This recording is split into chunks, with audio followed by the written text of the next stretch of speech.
What makes a great leader? In the podcast series 12 O'Clock High, a podcast on business leadership, I explore this topic with Richard Lummis. We take a look at examples from history, from business, from current events, and even from the movies. If you're interested in business leadership, whether you're a CEO or whether you're a middle manager, this is a podcast series for you. We take a look at presidents and everyone in between. I hope you will check us out. 12 O'Clock High. Hello, everyone. This is Tom Fox. Welcome to this episode of Compliance Into the Weeds. In this episode, we take a look at a recent report from the SOX Professional Group on the state of SOX internal controls compliance survey, which was recently released. It formed the basis of a blog post that Matt put together in Radical Compliance. In this podcast, we consider why Matt feels SOX compliance is still poking along and that it is really still just a, quote, big hassle, end quote.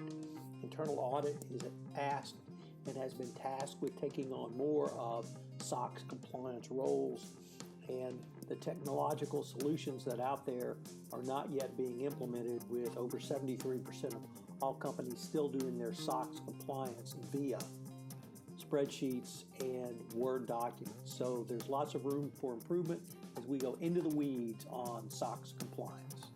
Compliance Into the Weeds is a production on the Compliance Podcast Network and a proud member of C-Suite Radio. Thanks for listening. Hello, everyone. Tom Fox, the compliance evangelist and the voice of compliance, back again with Matt Kelly, the coolest guy in compliance, for another episode of Compliance Into the Weeds. And we are going to geek out today because we're going to discuss a blog post that Matt put up earlier this week entitled Report SOX Compliance Still a Pain. So, Matt, first of all, welcome. And what did the latest report on SOX compliance communicate to you? Hey, Tom. Yeah, well, as the title says, here we are 16, 17 years after SOX has been passed, and it is still a big hassle for a lot of companies. So this report that I wrote about, this was put out by the SOX Professionals Group, which has at least several hundred members. It's a nationwide group of corporate audit, risk management, compliance people. It is sponsored by Workiva, and we should always keep in mind that Workiva does sell software and services to SOX compliance professionals. But the SOX Professionals Group is a quasi-independent professional association underwritten by Workiva, but nonetheless, they have their own meetings, they do their own research reports, and they put out this report on the trends in SOX compliance. They surveyed not quite 500 people from a variety of mostly internal audit titles with a smattering of risk management and corporate compliance people. But they found what I thought were a couple of interesting things. Number one, internal audit functions are being asked more and more to do SOX compliance work or to be responsible for SOX compliance. And you can see that trend over time because the SOX Compliance Group has put out 4 years worth of data now. So there's a lot of internal audit doing more of the oversight and the heavy lifting of SOX compliance, and I have some issues with that we could get into. They talked about the adoption of new technology to make SOX compliance work easier to do, which is happening in fits and starts. But when you go from a super low level to double it to a really low level, you're still really low. So we have some issues there that we could talk about. And then lastly, of course, is just the plain old cost of SOX compliance, which is rising. Although, again, I am not entirely sure how useful that is or is not to talk about, hey, the cost of SOX compliance goes up. A lot of companies put out cost of compliance surveys that are kind of all over the map, and a lot of it will depend on your specific company. Are you pre-IPO? Are you newly IPO? Have you been IPO'd since 2002? You'll get a different answer if you're bigger, you're smaller. And then they talked a little bit about some upcoming priorities for SOX compliance in 2020, because a lot of the testing and whatnot that will happen is going to start in about 2 or 3 months after the January 1st rolls around. But it was definitely a somewhat gloomy picture of SOX compliance, and we're slow poking our way to a better path, but it's slow poking, that's for sure.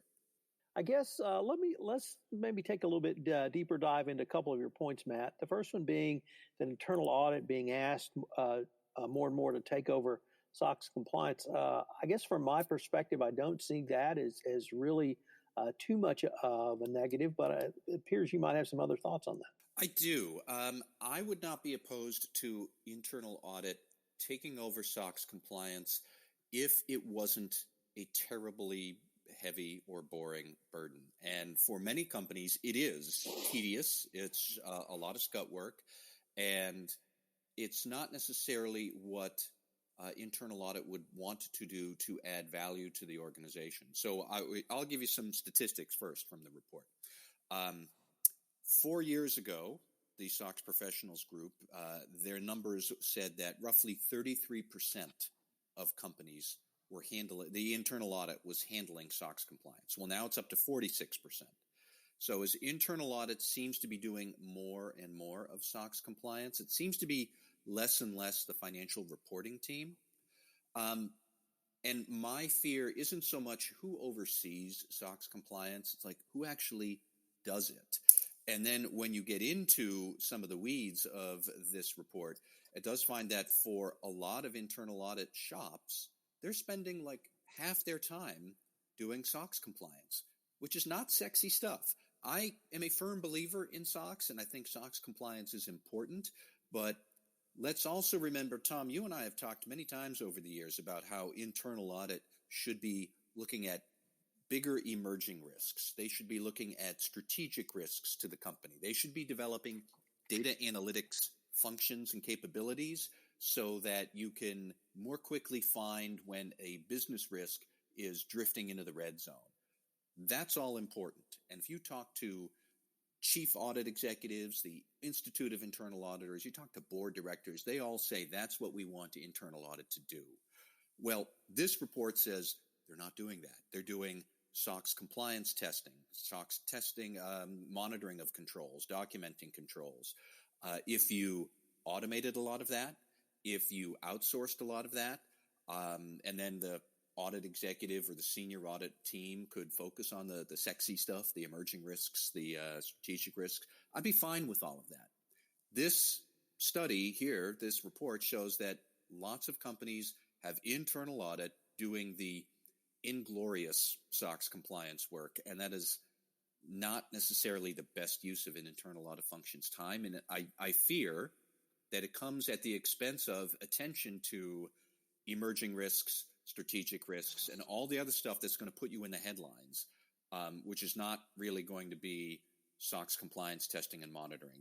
We know how to do that. It's not cool, but it's important, like eating your peas. But, if this is where we're spending all of our time, then internal audit's priorities are sort of out of whack of where they should be.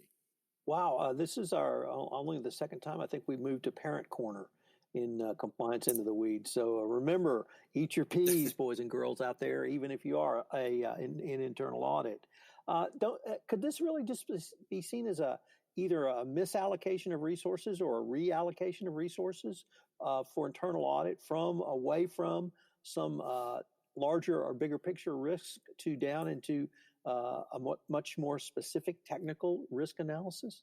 Well, that's a good question. I have wondered if these numbers are more a function of a snapshot in time. So right now in 2019, all of your internal financial controls, it's not easy to reset them all, but we have major new accounting standards on revenue recognition.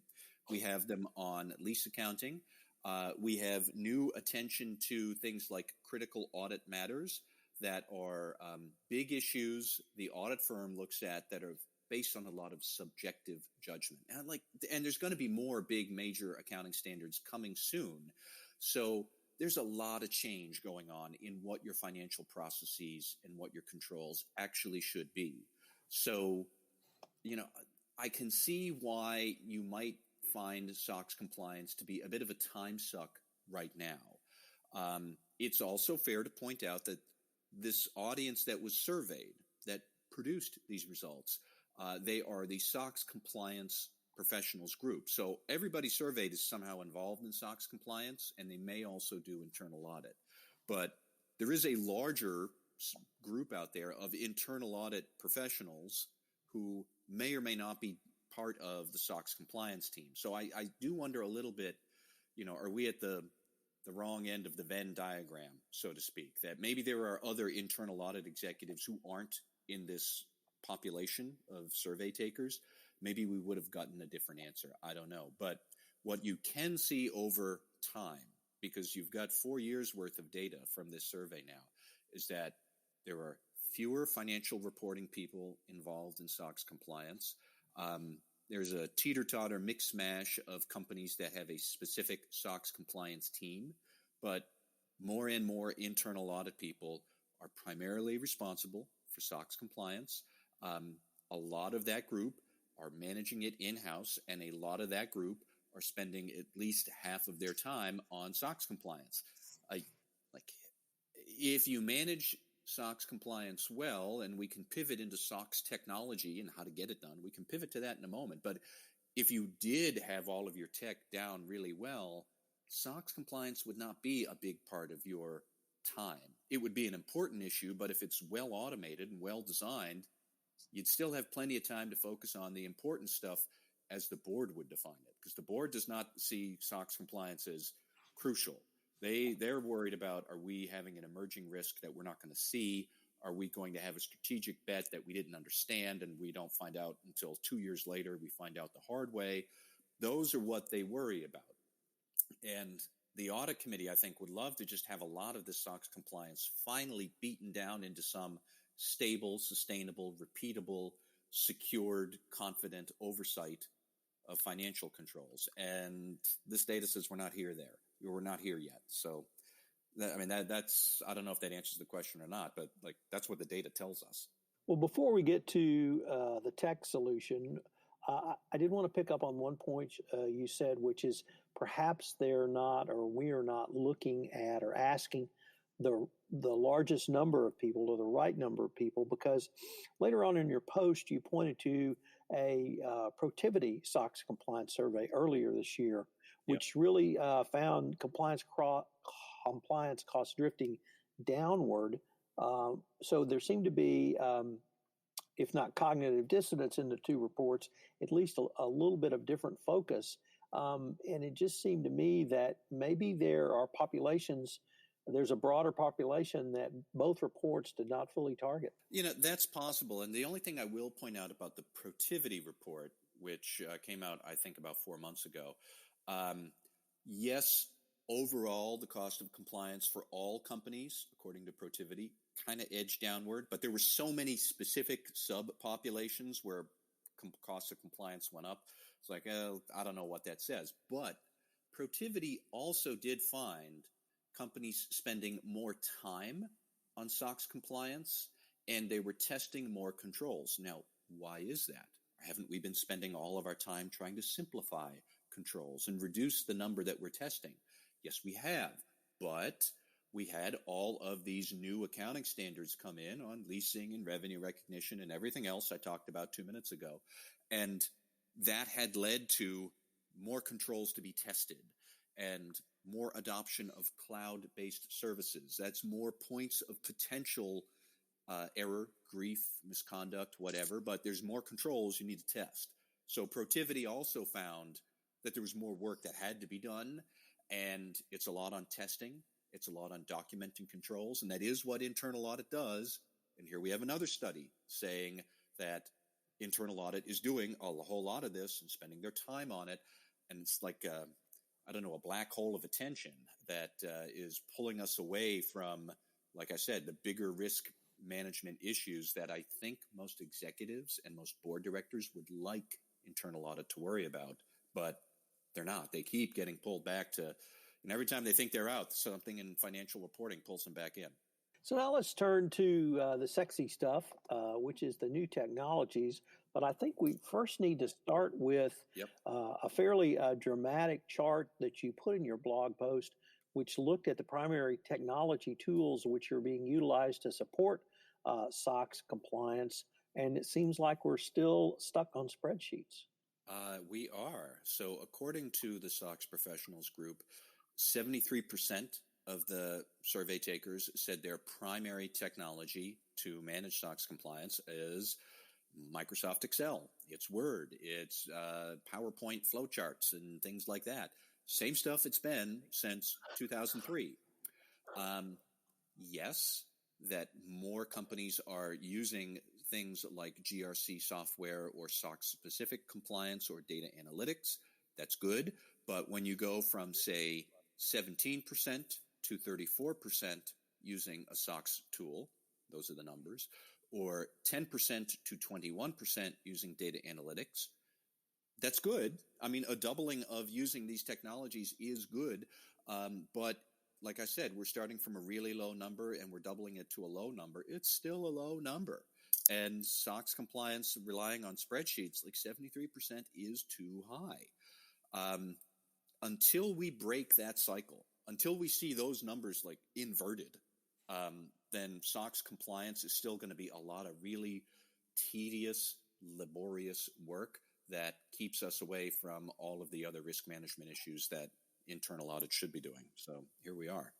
Matt, we've talked a fair amount on this podcast about tech innovations and tech solutions, but it seems to me that because of the hyper-technical requirements of Sarbanes-Oxley and the response from internal audit, that a tech solution, whether it be robotic process automation or other solution, would be basically well suited for this type of compliance.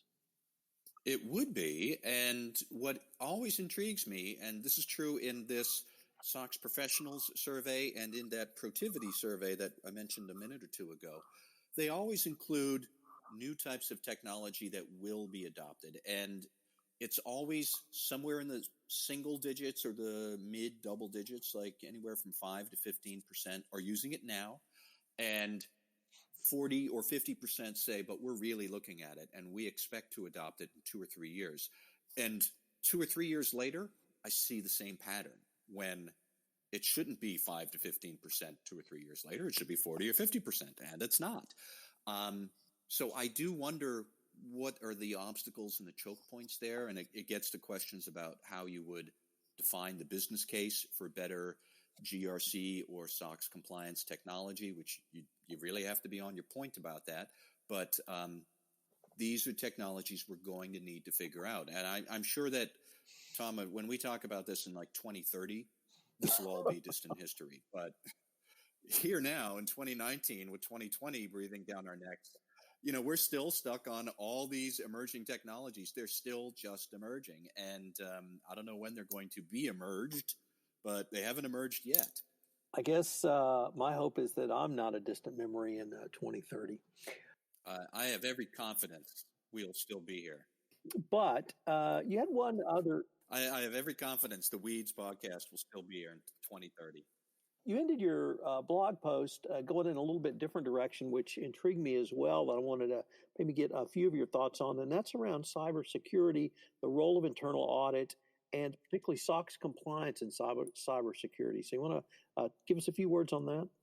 Yeah, sure. So this is the heresy alert that everybody sit down, be ready for it.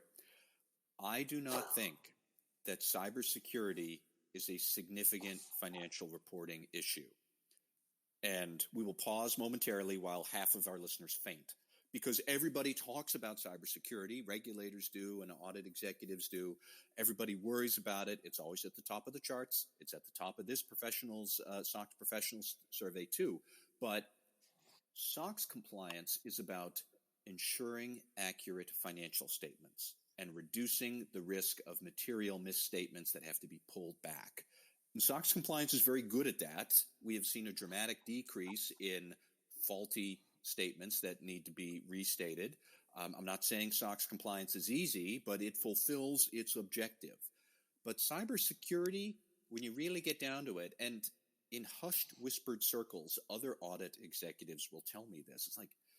It's really rare that you will see a cybersecurity attack that results in a financial restatement. And PCAOB board members have given speeches saying that cybersecurity is important, but audit firms play a limited role in auditing data security controls. Sure, cybersecurity could be an expensive thing once it happens to you, but thieves are really not, they're not out to steal huge sums of money that throw the company in turmoil. They're out to steal either data that isn't financial, like healthcare data or employee personal data that you can resell on the black market. Well, that's not going to come up in a financial audit because it's not money, it's not financial data, it's personal data. Or that they might try and bleed you dry with, 100,000 here, 100,000 there.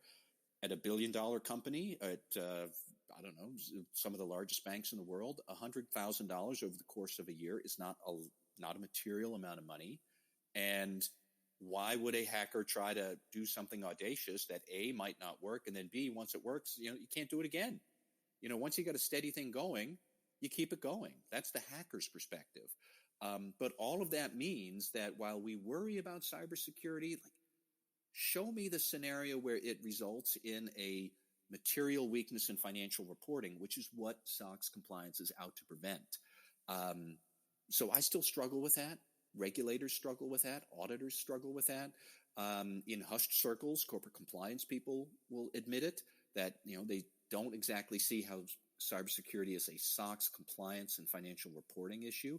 It's an important issue in other ways, but not in this issue. But you can't say that. It's politically incorrect to say that cybersecurity isn't always the first and foremost disastrous thing possible. We always have to say that, but I struggle to understand how SOX compliance addresses that risk, even though it's the number one thing that we all talk about for 2020. So anybody who thinks I'm wrong, write in. Please tell me how I have my head up my posterior, because I'd love to understand this correctly. But I struggle to see how this is a financial reporting issue. It's something else. It's not this.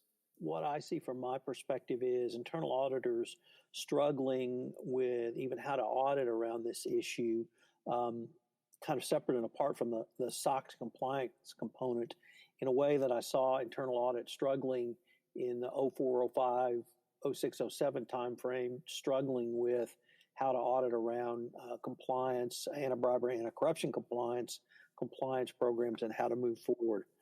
My sense is that they will figure it out, but perhaps the direct tie to SOX and financial reporting compliance is not so overt that it needs to be fully engaged in right now.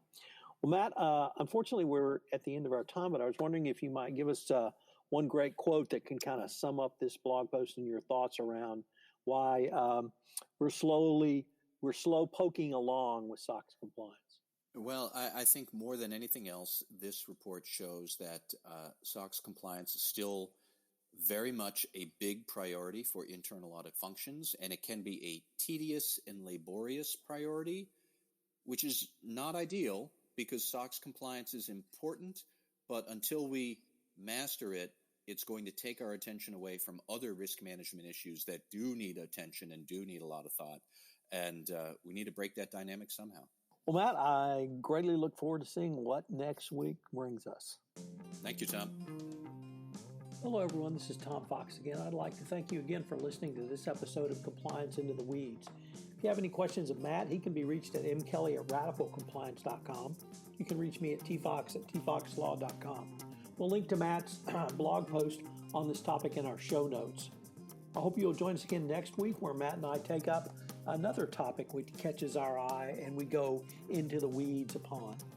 Compliance Into the Weeds is a production of the Compliance Podcast Network and a proud member of C-Suite Radio. Thanks again for listening.